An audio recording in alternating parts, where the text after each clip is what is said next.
اعوذ باللہ من الشیطان الرجیم، بسم اللہ الرحمن الرحیم۔ السلام علیکم ورحمۃ اللہ وبرکاتہ۔ ویورز، اللہ کے فضل و کرم سے آج ہم سیکھیں گے کہ ایمان مجمل کیسی دعا ہے، اس کا ترجمہ کیا ہے اور اس سے ہمیں کیا نصیحت حاصل ہوتی ہے، کیا سبق حاصل ہوتا ہے۔ آپ اس طرح سے بھی کہہ سکتے ہیں کہ ایک مسلمان کا اللہ تعالیٰ کی ذات پر کس طرح کا پختہ ایمان ہونا چاہیے، یعنی کس طرح سے ہمیں اللہ تعالیٰ کی ذات پر یقین اور بھروسہ رکھنا چاہیے اور ہمارا ایمان کتنا پختہ ہونا چاہیے۔ تو یہ ہمارے ایمان کا حصہ ہے۔ سب لوگ خود بھی سیکھتے ہوتے ہیں اور اپنے بچوں کو بھی یہ دعائیں سکھاتے ہیں۔ تو اگر آپ نے یہ یاد کی ہوئی ہیں تو بہت اچھی بات ہے، کہ نہیں کی تو ضرور یاد کریں، بلکہ ترجمے کے ساتھ کریں، تاکہ جب پڑھیں آپ کو معنی سمجھ میں آ رہے ہوں اور ہمارے ایمان جو ہے وہ اور زیادہ تازہ ہو سکیں۔ چلیں شروع کرتے ہیں۔ بسم اللہ الرحمن الرحیم۔ ایمان مجمل۔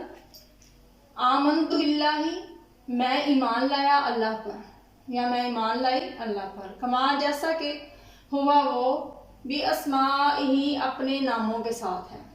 اسمائی اسم کی جمع ہے، نام، بھی اسمائی اپنے ناموں کے ساتھ ہے، وا اور صفاتی صفات کے ساتھ ہے، ہی اپنی، وا قبلتو اور میں نے قبول کیے، جمیع سارے، احکام ہی اس کے احکام، یعنی اللہ کے احکام، اقرار میں نے اقرار کیا، باللسانی زبان سے، و تصدیق اور تصدیق کی، بالقلبی دل سے۔ محاورہ ترجمہ دیکھتے ہیں۔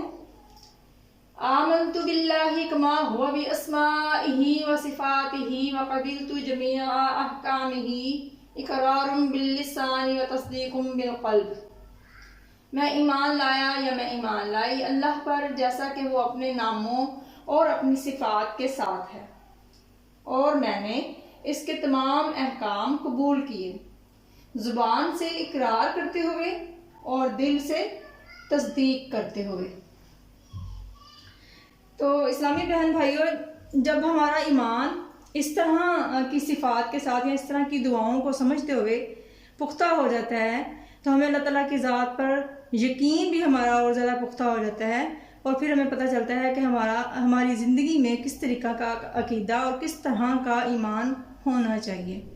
اللہ رب العزت ہمیں اپنے ایمان کو تازہ کرنے کی توفیق عطا فرمائے، ہماری غلطیوں کو معاف کرے